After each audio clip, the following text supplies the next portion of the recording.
Hello and welcome to Beyond the To-Do List. I'm your host, Eric Fisher. This is the show where I talk to the people behind the productivity. This week, I'm thrilled to bring back Pamela Wilson from Big Brand System. Last time she was on the show, we talked about systems and processes and collaboration, and it's been now, 3 years almost since she's been here. And in this conversation, we're talking about her brand new book, Master Content Strategy, and talk about creating content and the life cycle of content, creating new content, creating a lot of content when you first get started, which seems almost antithetical because you're just getting started. And we also talk about having a simple yet strategic approach for your existing or new project that you're starting when it comes to creating content for your website, what your brand is going to be, what type of content you should be creating, how quickly you should be creating it, batch processing, all this kind of stuff. So I know a lot of you out there are creating content in various different mediums. We get into that as well. So if planning and strategy and content creation is your jam, this episode will also be your jam. You can let me know what flavor later. Enjoy this conversation with Pamela Wilson. Well, this week it is my privilege to welcome back to the show Pamela Wilson. Pamela, welcome back. Thank you so much. It's great to be here. So last time we were talking somewhat similarly in this vein of content making, content strategy. But you're further down the line in terms of your expertise. I would love it if you'd fill people in kind of like on your journey of how you got to this point.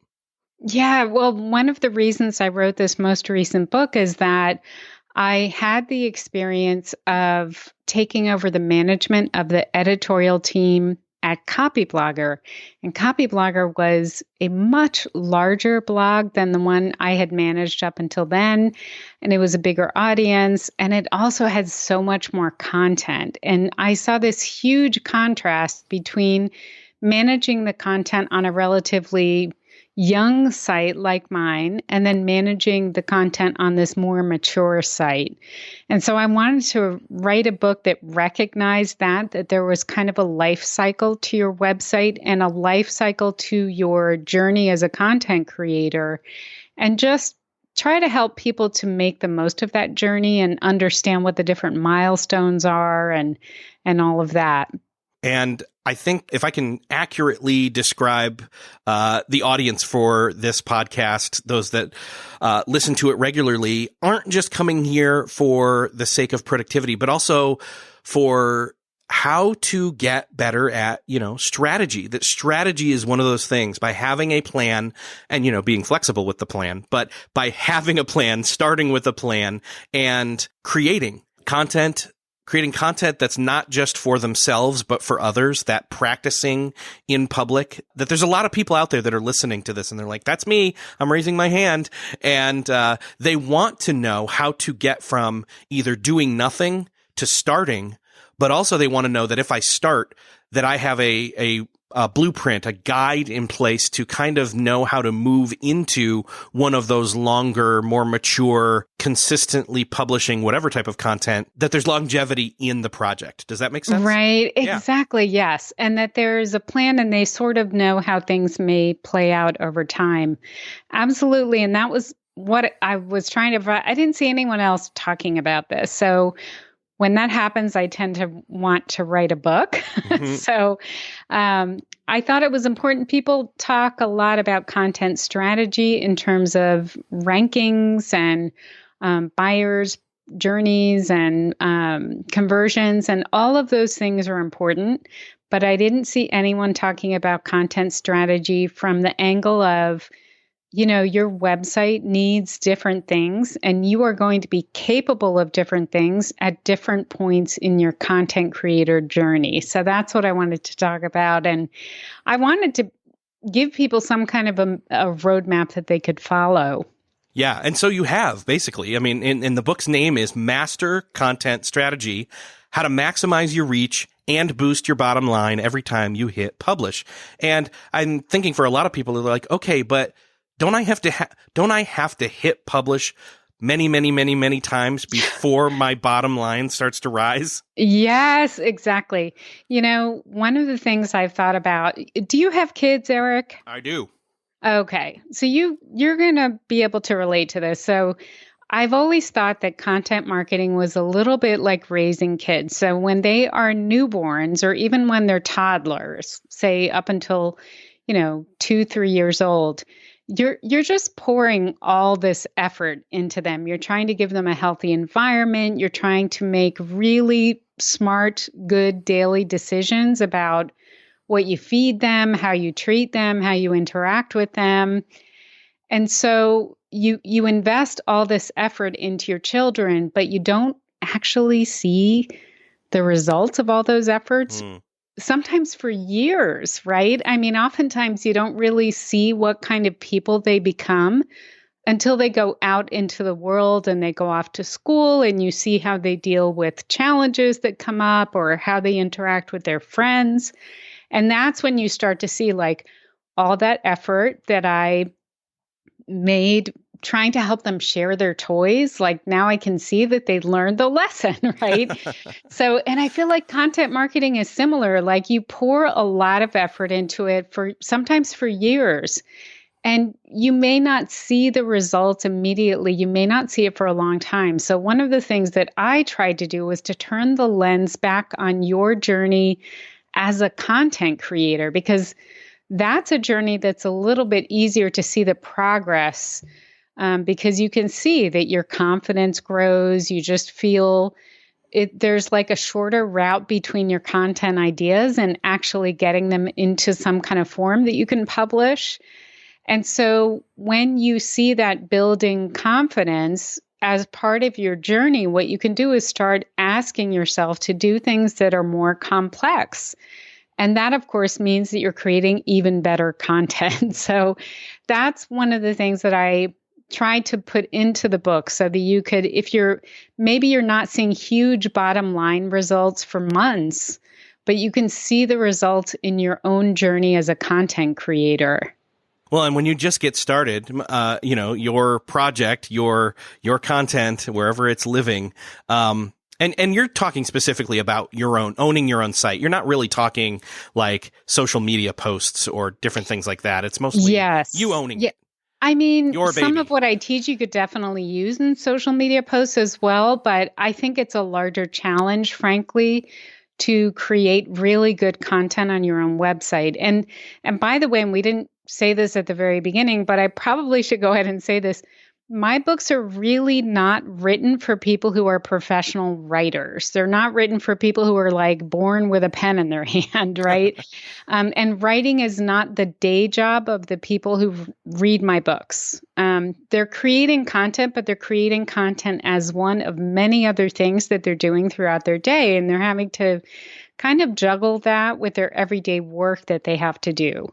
So they're really written with that kind of person in mind. And that's the kind of person I was when I was starting out with content marketing. I was a designer, not a writer at all. Right. Yeah. Well, and when you come from that and you start something new, and again, it's your baby. You're not going to see the quote results right away, but you might still get, to follow the metaphor through, you might still get some people who notice, quote, your baby, and they're like, oh, cute baby. Right. Or, you get those comments like that. Right. Absolutely. So, you get some feedback, but you don't see big results sometimes for a long time. So it's important to kind of keep your spirits up and to see that it is an overall journey, and you just have to do it step by step. Building something out of scratch or, over time can be an overwhelming project. So, I mean, again, you're proposing in terms of the life cycle of what this project is, to do a lot right at first, aren't you? I am. So, do you want me to briefly go over this life cycle concept? Let's get a macro insert here. I'm feeling like we need to bring your listeners into the loop so they know what we're talking about. So the life cycle approach basically says, and it actually goes back to this analogy of children again, actually, where in the first year the inspiration came from a book called What to Expect When You're Expecting, which was like my Bible when I was expecting my kids. So, and it details what to expect at different stages of the development of your pregnancy and your child and all of this. So And if we apply these concepts to your website, on a brand new website, there are certain things that you want to try to accomplish in the first year. And it's as much about just getting a lot of content on your site so you can start to rank for those topics as it is about building your skill as a content creator. So I'll go back and talk about my recommendations, but it's basically like the beginning to the first year, I recommend certain things. And then between years 2 and 5, I recommend another set of things. And then from year 6 on, I recommend a different approach. So the first year really is about trying to publish, if you can, every single week. And that's, again, so that the search engines start seeing that you have expertise around that topic. You are publishing consistently. It's also so that you grow your skill as a content creator and you grow your confidence. I mean, there's nothing better to grow your skill than just doing something over and over again. So that's an important aspect of that first year. I also think it's important to establish what categories you'll be using. So if you're using any kind of content management system, typically you start adding categories to your content so that people can go back and find it over time. So you want to start kind of looking at your categories. Maybe you have 4 or 5 to start, and just making sure that you are publishing within those categories pretty consistently so that there's some kind of nice like through line through your content and people can understand what you're talking about. So that's really the goal in that first year, is to just publish consistently, build your confidence, build your competency as a content creator. And then in the second year, you can build on that foundation that you've established through in years 2 through 5, let's say. So what I say is, if you need to, you can dial back to publishing every other week. And that's because if you published every week in the first year, you have a pretty solid content foundation. And what I recommend in years 2 through 5 is that you really focus on publishing more in-depth content. So let's say for a podcaster, maybe you start out just publishing 15 or 20-minute episodes once a week for the first year. Then in the second year, maybe you figure out a way to deliver your information in a way that's more helpful and more in-depth. So your episode length gets longer, but maybe you just publish every other week. So it's a way to kind of give yourself the space and the time to create something more in depth. I also recommend, if you're publishing a blog, that you start adding multimedia at this point wherever possible, because that also makes your content richer and it keeps people on the page longer. So that's things like adding more images, maybe adding a SlideShare deck to your post, or adding a video, things like that. And then in year 6 and beyond, I mean, if you've been following this map, in year 6 and beyond, you probably have a good 300 pieces of content. So this was the experience that I had when I took over the Copy Blogger blog, which at that point was, I think it was 9 years old or something. And they had been publishing almost every single business day since the beginning. So they had masses of content, and of course, super high quality content, right? Yeah. So, what I used to tell people was, I feel like I took over as the head librarian at like the New York Public Library or something, like this amazing, or the Library of Congress, like it was this amazing collection of content. And so then your goal starts to be, what can we do to surface and update the really strong content and make sure that people who are just finding us can find their way to this best content on our site? So you become a little bit of a librarian, a little bit of like a maintenance person, because you're doing some updates and keeping things fresh. So your role changes. And of course, after 6 years, it's not like you stop publishing. You can continue to publish.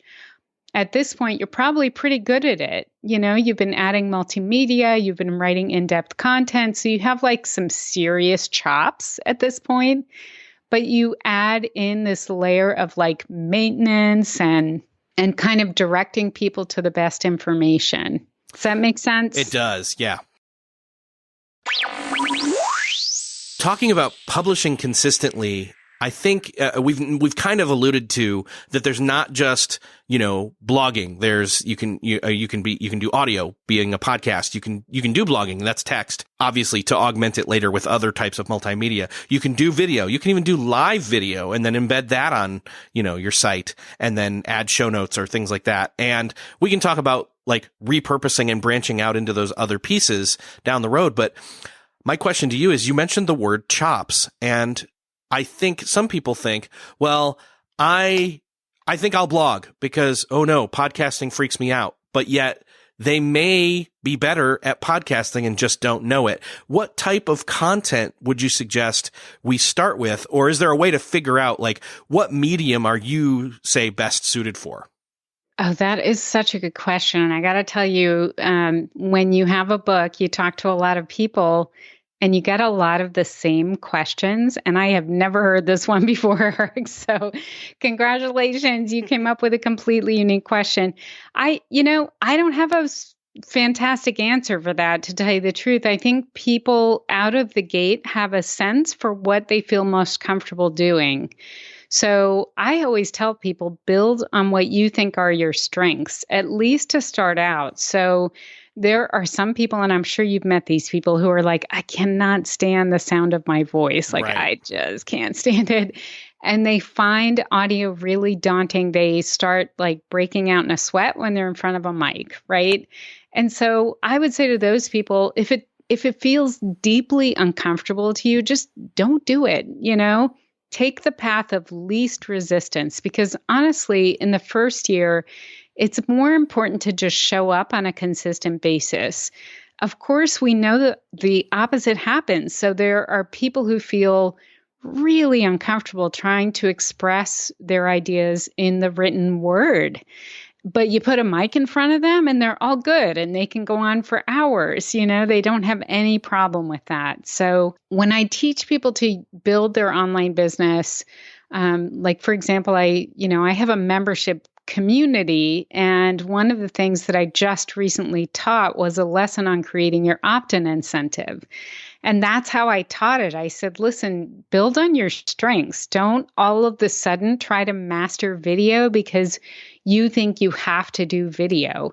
If you feel more comfortable writing, do a written opt-in incentive and create that. It's more important that the thing is done and out there and working for you than, you adopting this whole new skill set. I meet a lot of entrepreneurs who kind of, and I mean, I say this, I know this because I've done it myself. So I'm saying this with a ton of compassion because I just think it's like human nature. But a lot of people avoid committing to doing something by saying, I have to learn this new thing before I can do that, right? So the learning that they undertake becomes almost like a delaying tactic, and learning feels comfortable. So I can understand why we would want to do that as humans. But I always recommend, don't try to learn something new to create content. Try to just build on what already feels relatively natural for you. Well, and learning can feel like progress without actually being action. Exactly. So, right. Yeah. My story. It's tricky that way. Yes, it is. So, for example, really short synopsis. My story is, this is not my first podcast. I was a co-host on a few other different shows back years before this one started. And so by doing that, I knew I could. And then when those things kind of faded away, I thought, you know what? I think I'm going to start a blog. And then I was like, what are you thinking? Dude, don't start a blog. That's harder. Right. Start a podcast, because you know that you're the kind of person who, I already had the experience. So I had already built up my chops to a certain point, and then, since starting the show, have learned along the course of time. And so now I feel confident in it, right. Rightfully so. that's dependent upon the listener. But there you go. So absolutely. And it's the kind of thing, I mean, again, going back to this concept of a life cycle on your website, but also your life cycle as a content creator, you may start out saying, the path of least resistance that builds on my existing skills is podcasting. So you do that, you get into the habit of putting a podcast out on a regular basis, you build systems for that, you have a routine that you follow, and it's all good. And then once you've got that under your belt and you feel 100% comfortable with it, then maybe you say, I'm going to create a PDF of my show notes and offer it as an opt-in incentive after every episode, something like that. So, but you don't necessarily want to do that in the first year. To me, that's something you would do in years 2 through 5, when you've built this beautiful foundation and you feel really confident in your skills. And then it's like you add complexity after that. And I think then, obviously, since this show is now, oh gosh, I should probably know this. We're basically in year 7. So we're in that long tail kind of, we've got into the maturity age, so to speak. Right. Well, a 7-year-old. Congratulations. My 7-year-old's not necessarily mature, but, which is funny because that is the same age as my son. I think that then, there's other things that I can be doing. Like, for example, there's some writing things that I'm working on. There's even some, transcripting. Again, you branch out into the repurposing thing. So at this stage, it's like, okay, there is a consistency there. There is a confidence there. There's, the content is out there. And now it's more about what you can do with that. I do want to get into, so you, in that early stages and as you go for a while, you talk about foundational content. How do you decide what that is for you? Most people create content around a topic, right? And that topic is chosen based on the kind of customer that they're hoping to attract, the kind of listener they're hoping to attract, the kind of person they want to help. So I always recommend that you go back and really try to put yourself in the shoes of that person and understand what their challenges are and what obstacles they're facing and what you can do to help them. So I'm sure you have heard this before, but maybe your listeners haven't. One super easy way to think about foundational content is just to think about the kinds of questions those people are asking. You may have heard some of those questions yourself if you've met with anyone who kind of fits the profile of an ideal customer. They may say, hey, how do you figure out this? Or how do you decide this? Or what are your resources for getting this done? So think about those kinds of questions. And then in your foundational content, just try to answer those questions, because guess what? That's what they're searching the internet to find answers for. So that's a fantastic way to decide what to write about, what to record about in the early days. And then as you're progressing, I know that you also talk about building on the content that you've already been doing. Once you've been consistent at it for a long time, it's that idea of building on that content as a firm foundation and using it then to be seen, by a wider audience. Right. So, and that's about taking it outside of its original platform. But again, I feel like we have to give this some context. So this is not advice for you. If you are in your first year, the only thing you need to focus on in that first year is just creating your content, your basic content, publishing it on a consistent basis, maybe creating some kind of system around getting that content created and building your skill level. So just focus on that in the first year. But once you have that nailed down and you have it in place, then you can start saying okay, how can I go off-site, off the original site where my content is published, and get it onto different platforms? So that could be a lot of different things. And again, I recommend that you build on your existing skill set. So let's say, we just gave the example of taking a podcast and creating a PDF, like a downloadable PDF of each episode, maybe with a checklist. That could be something. If you're comfortable using Word or Pages, that might feel like the most natural thing in the world to create like a worksheet that goes with every episode. But the other thing you can think about is things like doing a YouTube video where you answer the top questions, or doing a Facebook Live about each post that you publish. If it's a blog post, and then you embed that video back in the blog post. Maybe you love creating slides. Some crazy people love creating slides. I'm one of them. And maybe putting together a slide share that you put back on the blog post or back on the episode page, and then you embed it on LinkedIn, for example. So it's reaching out outside of the originating platform and getting your content into different places, but not all of them at once. The idea is to build on your existing strengths and just explore one platform at a time so you don't overwhelm yourself. We don't want to build your to-do list and make it so long that it feels really daunting, and then you just stop publishing. I mean, that would be the worst thing, right? So it's doing it gradually so that you're just giving yourself little challenges to do a little bit more as your confidence grows.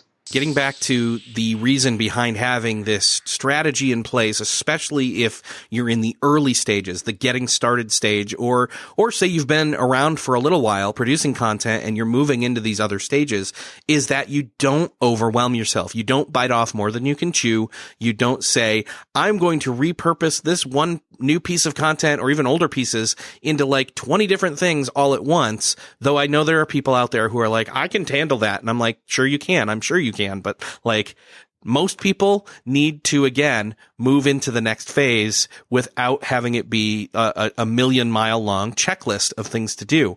And by having this scaling strategy, they can step each way through the process and not, again, overwhelm themselves and then completely quit.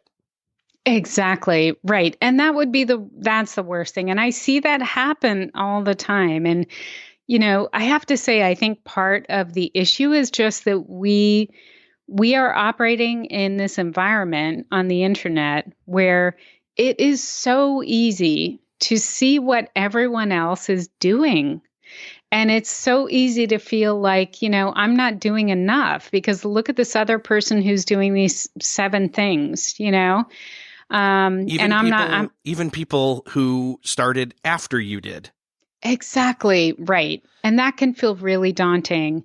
But it's more important to stay consistent and build gradually and not give up. I mean, that's actually what's going to pay off. So, I mean, I come from the era where for you to find out, like to do like competitive research on what your competitors were doing, you used to have to call them and ask them to mail you a brochure, Eric. Seriously. So, but nowadays, all you have to do is plug in a URL and you can see exactly what your competitors are doing. And that, I mean, it's awesome. And it's also very intimidating. You can feel like, why am I even going to start? I should just throw in the towel before I even start. It's not worth it. So I just encourage people, stay the course, realize that your development as a content creator is yours alone. And it's more important to just stay in the game and keep going because the payoff comes over time. And if you give up too soon, you'll never get to see that payoff. Mm-hmm. Well, and then for those over-ambitious people who want to plan, years out in advance, they can do that, but they should do that more with, say, their content plan, specifically what they're going to create, whether it's a monthly or a quarterly or a yearly kind of checklist.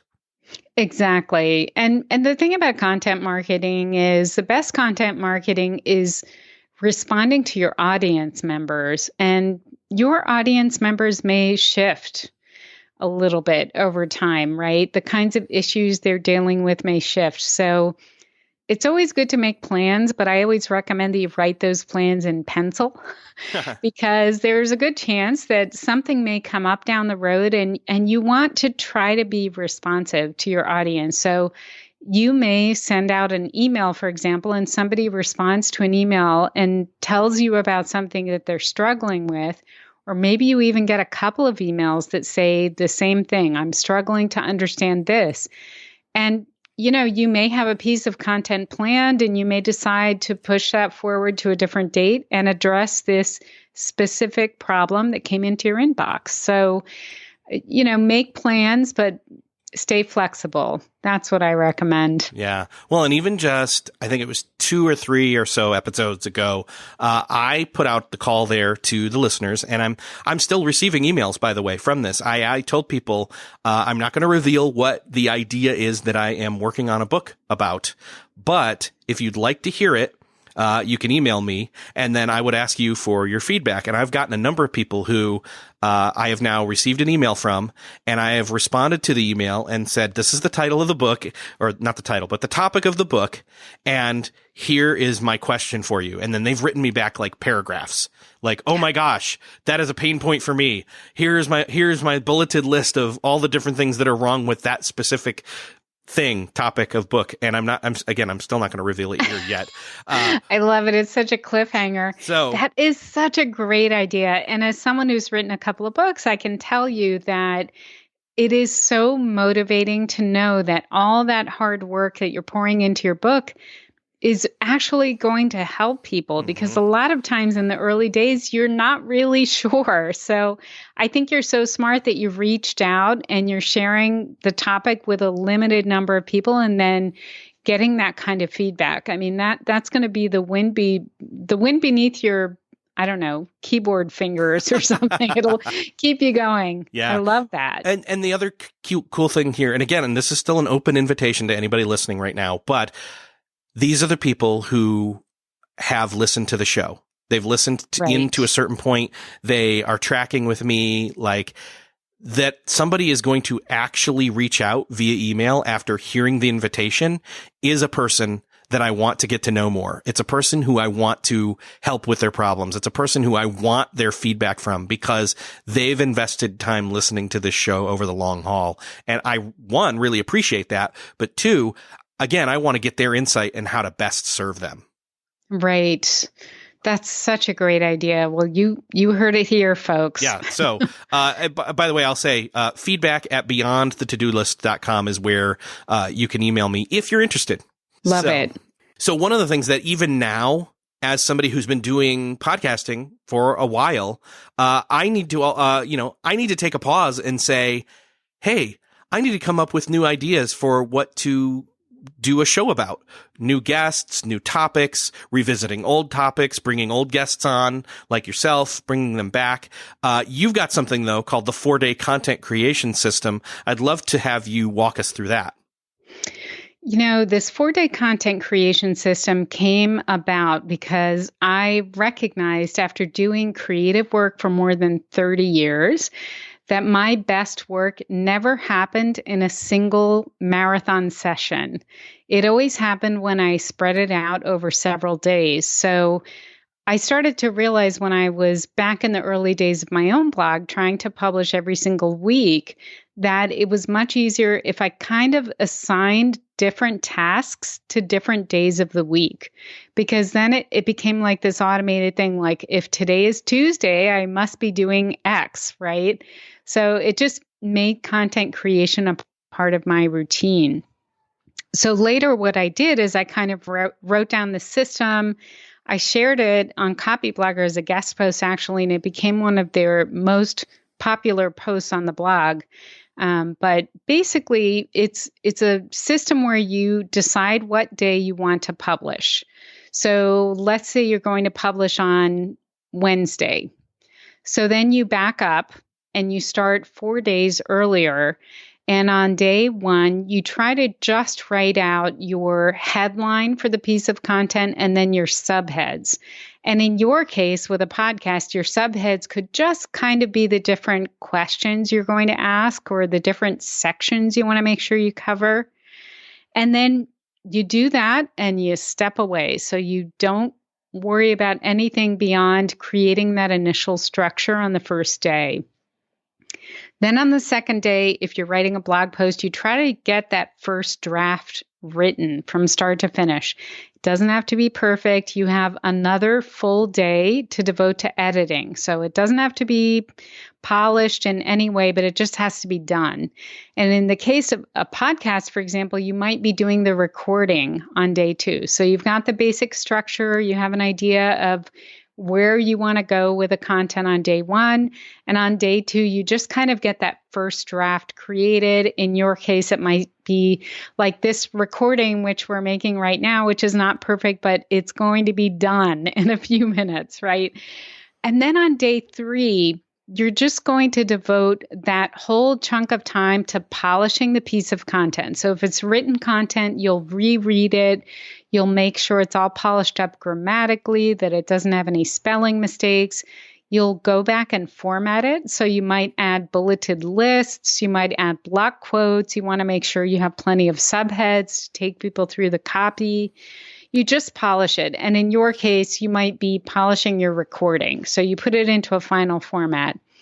And then on day 4, you publish it. So that's a day when you're doing a lot of promotional pushes. So you're making sure that you get it out on all the social media platforms where you're active, and you're probably emailing your email list with the new piece of content.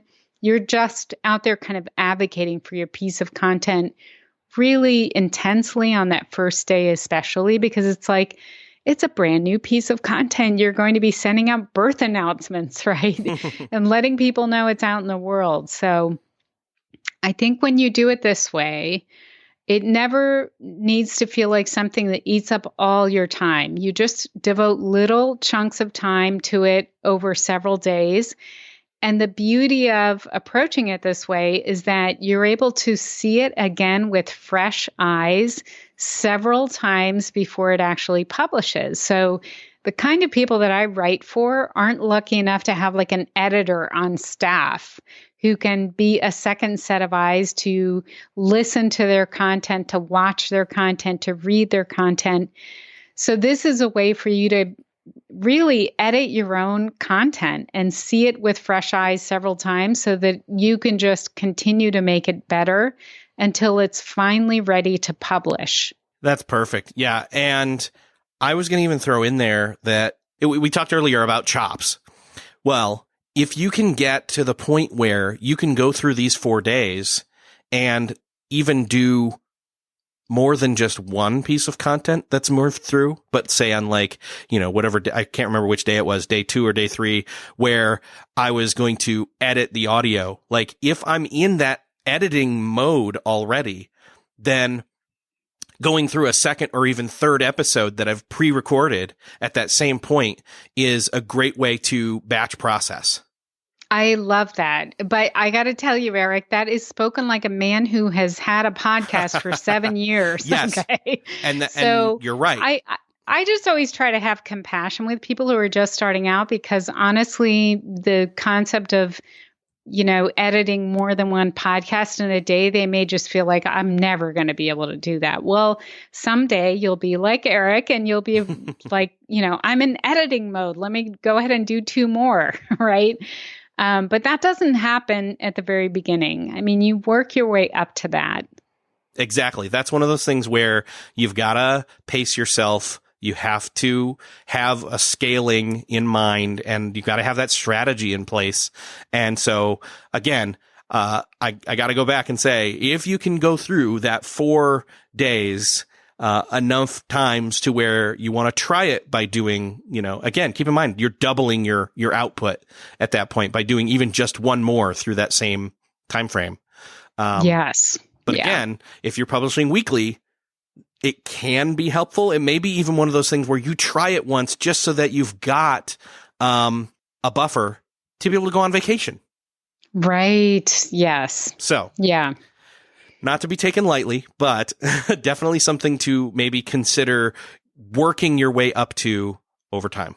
Absolutely. I think it's something to aspire to for sure. And you'll get there if you keep going. You will get there. Pam, it has been awesome talking with you. I think this is going to really be helpful. I know the book is also going to be very helpful for people that are interested. Where would you like for them to go to find out more? The best place to find out more about everything I do is my website, bigbrandsystem.com. And the book is right there in the menu, so they can just find it in the drop down. So it's available in print, Kindle, Apple Books, Audible, like all the formats. So, Nice. And I read it myself. So if you enjoyed this podcast and you can stand to hear another 5 hours of my voice, you can listen to it. Lots of different formats for people to choose from. Awesome. Well, thank you so much for being here, and I'll make sure to link all that up in the show notes. Great talking with you. It was great talking with you too, Eric. Thank you so much.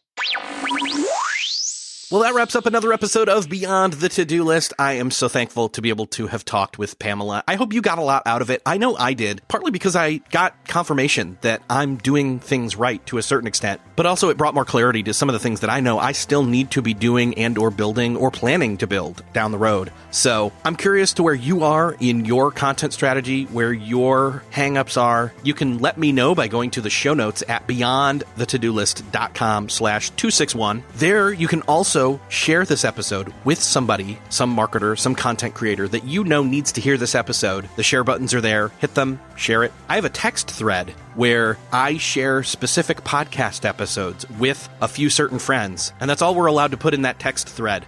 So I encourage you, maybe do that with some of your friends and throw this one in there. Anyway, I'd love to know what you think and where you're at. Again, beyondthetodolist.com/261. And thank you for listening. I'll see you next episode.